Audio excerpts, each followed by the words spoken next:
We've all heard about Bitcoin, and we've probably heard that it's this revolutionary thing. But for most of us, that's about all we know. Why is there a sudden surge in interest? Everyone seems to be talking about it, everyone seems to be buying it, everyone seems to be making money in it. People are claiming to becoming millionaires through it, while the rest of us are here sitting and thinking, what the hell is Bitcoin even in the first place? What is crypto? What is blockchain? It's money, but then it's worth more than money, but then we can't really buy a lot of stuff with it, but we can buy all this digital stuff with other cryptocurrencies. We've got the likes of Gary Vee heavily backing this, and then we've got Elon Musk buying huge amounts of it into Tesla, and then that's causing all kinds of madness. This is exactly what I want to dive into through this video, to unravel this space in a way that all of us non-finance, non-trading people can understand.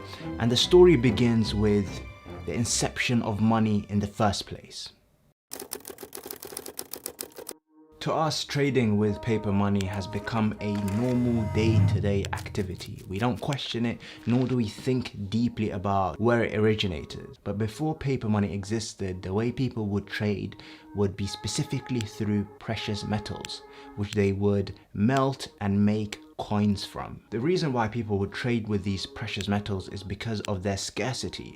They were not widely available and easy to find. And it's because of this scarcity that people trusted in using it as a means of transaction. Because they're scarce, people agreed to their value. And because everyone agreed on their value, they would be happy to exchange their own goods for that gold coin or silver coin, and trusting that they'd be able to use that gold coin to exchange goods with someone else sometime in the future. But hold on a minute here. Clearly you're gonna run into some problems, because say you become a very wealthy man or woman through all your smart trades.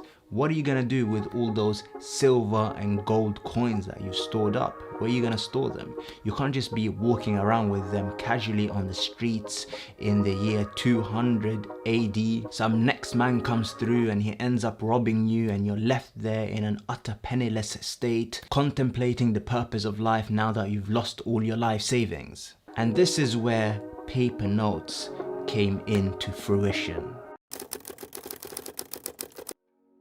So take a look at this old dollar bill. To me as a non-American, this looks like a very normal dollar bill. But if you zoom in to this area here, it says $1 silver, payable to the bearer on demand. Now, paper notes or paper money has existed in many forms, but in its purest form, the government would issue a paper note which they would promise that you can exchange for a set amount of silver or gold. So they would promise, and therefore this was called a promissory note. So technically you should be able to take this paper note and take it to the government, and once you hand that in, they should be able to give you $1 silver coin. But long story short, people then got used to trading these paper notes between each other without ever handing them in for the dollar, silver or gold equivalent. So then eventually the government just severed the relationship between the paper dollar and gold and silver. And it also meant that then the government could continue printing paper notes without ever having the storage of those gold and silver somewhere where they usually store all their money, whatever, in their safes. So here's an interesting question. Why do we continue to trade with this paper money even though we know that it's not actually backed by any gold and silver in those safes that they usually store their values, like we said? Well, the reason is because the government has made it legally binding for us to accept these paper notes as value. And so essentially we trust that the government will implement their laws, and that we will never be left in a position where we're holding all these paper notes and no one will say that they're not going to accept them, because we all together trust that the laws are going to be implemented. So what also comes out of this is that this means that all of this is controlled by a central entity, the establishment. All right, that makes it sound a bit like a conspiracy, but I'm telling you, this is not a conspiracy, it's actually serious. And it essentially means that it's controlled by this central entity, which is the government, or the branch of the government, the finance branch, the central bank. and they decide on how much money is printed and how much money is in circulation. They are in control of all of the transactions that are happening, and they keep a record of that. This also means that then corruption can enter into that, or if there's no corruption, at least this is not a transparent system. The central bank records who transacts with who. The central bank decides on whether transactions are accepted. The central bank decides who can be involved in these transactions. Then the central bank decides which countries you can transact with. This is the meaning of a centralized finance system. And this is an important term here which underpins this whole cryptocurrency world, alright? This is where the story picks up a bit. Come 2007, we have this mystical guy who's never really revealed himself other than asking us to call him Satoshi Nakamoto. Or if you want to say it right, Satoshi Nakamoto Sensei. And he thinks, hold on here, why do we have to rely on the central bank to approve transactions and record them? Surely there must be a more efficient and transparent way of having all of this happen. So for the next 3 years, he works to publish this revolutionary way where people can transact with each other without the need for approval from a central bank.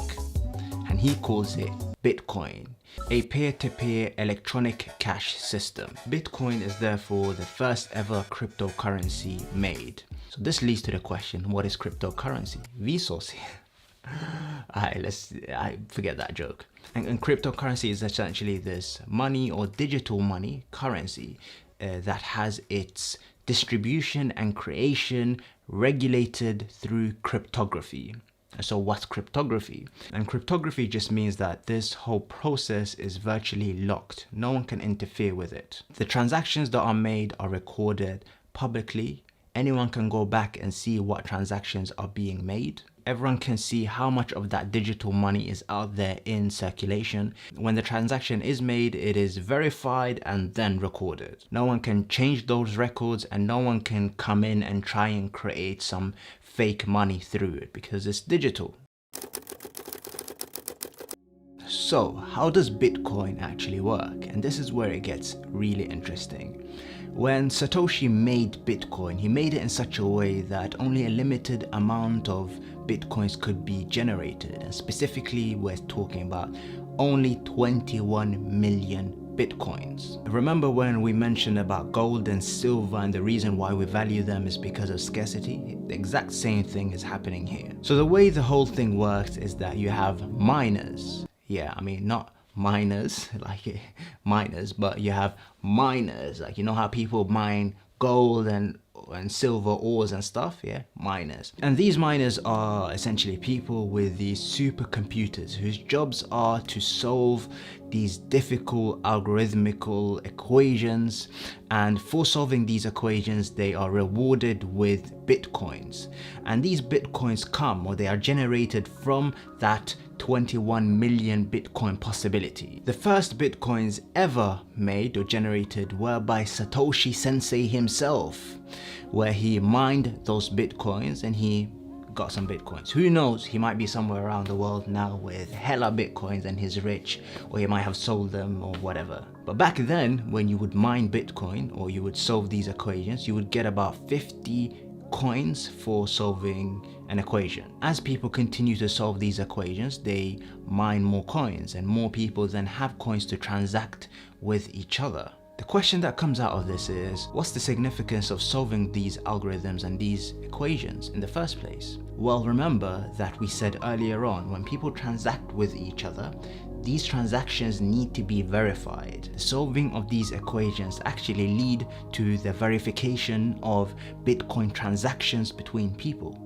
This is now starting to make sense. So check this out. This is how the loop works. People would trade Bitcoins with each other, and miners would come through and verify those transactions by solving those equations.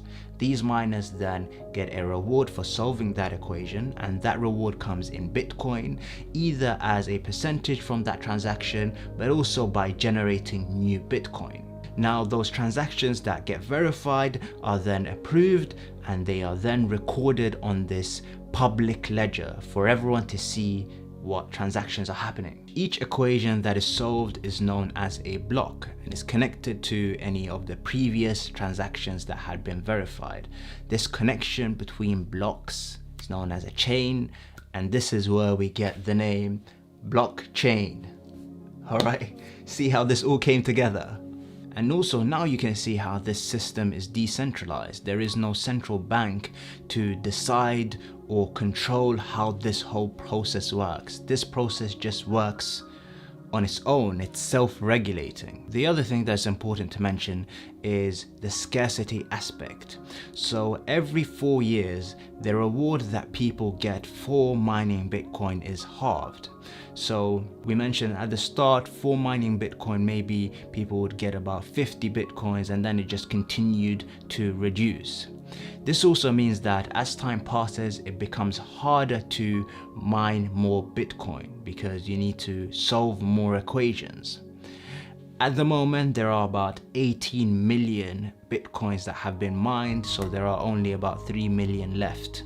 But these are going to be hard to mine anyway, so it's going to take a while until we get to the end of that. And this nicely takes us onto what does this all mean? Well, blockchain has become the basis for a whole host of new currencies and technologies, one of which is also very famous, Ethereum. And I'm not going to talk about it in this video. If you want me to make another video about Ethereum, then let me know and we can talk about exactly what Ethereum is.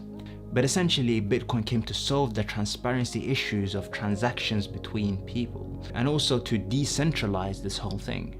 Bitcoin has a market cap of $1 trillion, and that's how much money people have been pumping into Bitcoin as an entity. And clearly people are believing in it. They are believing in it as a technology. They are believing in it as a currency, and it stood the test of quite a long time. I mean, more than 10 years now. I mean, really, cryptocurrency has the potential to change the way we live our lives, just like the internet changed everything about how we live our day-to-day lives. I'm not going to go into how to trade Bitcoins and when to trade Bitcoins. This is not financial advice at the end of the day. I'm just some guy on YouTube. Actually, I'm a doctor on YouTube, so I don't give financial advice. But if it's something that you want me to talk about in terms of what I do, then happy to make a video of that in the future. So do let me know about that. But right now, this whole thing is popping, and it's popping for a reason. So this might be a sign for you to look more into it. Maybe not necessarily trade right now, but to look into it and see whether it has a place in your future finances. I hope you like this video. If you like this video, then like the video, comment, like, subscribe, holla back at your guy Safe.